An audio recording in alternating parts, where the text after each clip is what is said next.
A Fancy Coat, Part 3. So do you remember the story from the last 2 weeks about Joseph's fancy coat and his interpretation of dreams? Let me give you a quick recap. There was a man called Jacob who had 12 sons. His favorite son was Joseph. Jacob gave Joseph a beautiful coat, and it made the other brothers jealous. Joseph also had strange dreams about his brothers bowing down to him when he was king. His brothers really hated him then, so they sold him to some slave traders who took him to Egypt. The brothers told their father that Joseph was dead. Joseph was taken to Egypt and was a slave in Potiphar's house. After a while, Potiphar's wife got him thrown in jail for not doing what she wanted. While in prison, Joseph began to help his fellow prisoners to understand their dreams. When one of them left prison and went to work for Pharaoh, he remembered that Joseph was a dream expert. He told Pharaoh to talk to Joseph about his dreams. Joseph told Pharaoh that there would be 7 years of good crops and 7 years of bad crops. Pharaoh was so impressed that he made Joseph a prince and the ruler over all the land. Whew! That's where we left off. Let's finish the story today. Now back home, Joseph's brothers had run out of food, and everyone was hungry. If they didn't get food soon, they would starve to death.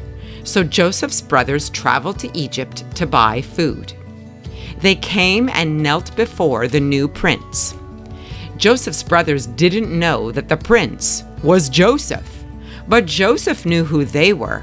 His dream, the one about his brothers bowing down to him, was coming true.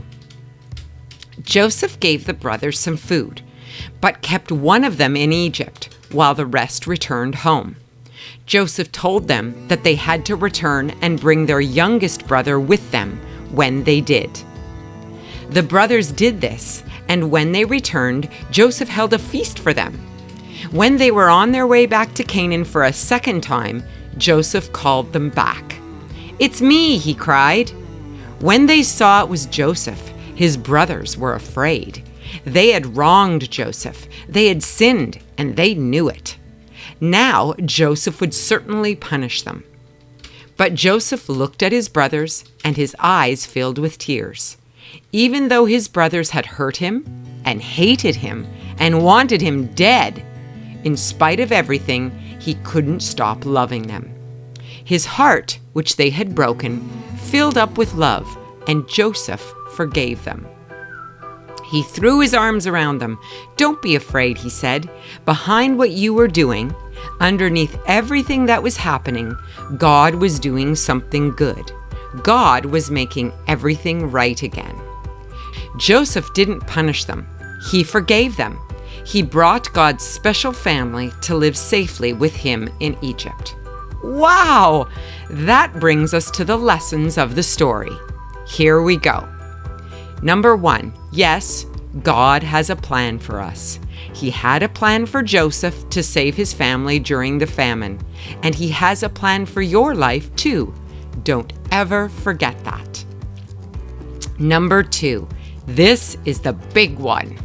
One day, God would send another prince, a young prince whose heart would break. Like Joseph, he would leave his home and his father.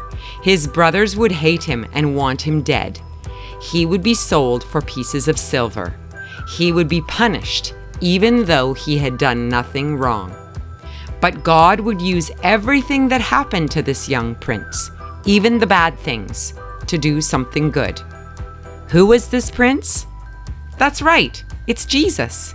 He would die on the cross to forgive the sins of the whole world. And that means he died for you and me too. And don't you ever forget it. Here is a verse to help you remember. But God demonstrates his own love for us in this: while we were still sinners, Christ died for us. Romans 5:8.